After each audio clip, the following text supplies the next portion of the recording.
Ramadan, or it can be for the lunch boxes for school.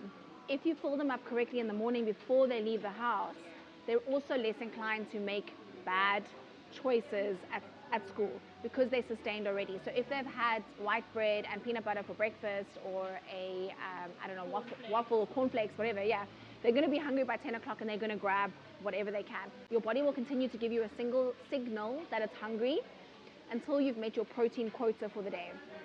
And so that's why if we eat carbs for breakfast, so we haven't had protein yet, maybe you've had an egg, but like an egg is not enough protein. Maybe you've had an egg and toast.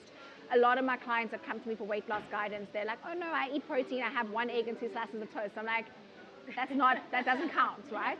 So generally we are fueling ourselves with carbohydrates in the morning, all throughout the day, and then we come home and we're like, by 4 o'clock, we're like, oh my God, I'm dying. I'm so hungry.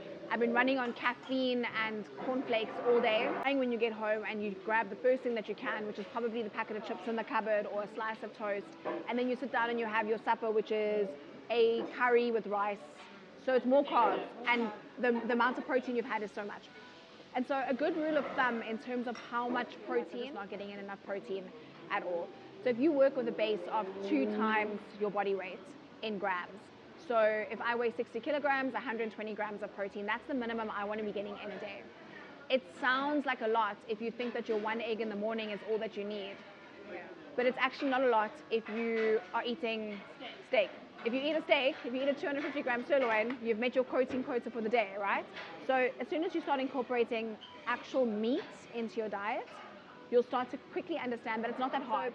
Just circling back to your son and lunch boxes, if you focus on a good, solid, protein-rich breakfast before he leaves, you'll probably be less inclined to go for those things. And then I like to use the idea of an 80-20 principle of like, if I'm doing the right thing 80% of the time, let the granny give the chocolate. If it means family unity, it's fine. Do you know what I mean? That's more important in that moment. Avoid the drama. But if you got 80% of the stuff kind of ticked, then you're in a good place.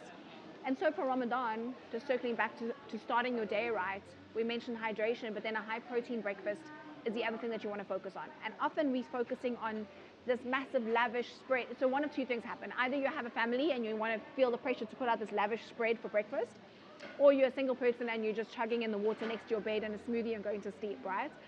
So if all you can do is take the 1 date for the sunnah and the 750 mils of hydration formula, fine, that's a start. But ultimately you want to be getting up and having a protein-rich breakfast. These are things that you can make the night before. You can prep steak or mince or sausage the night before.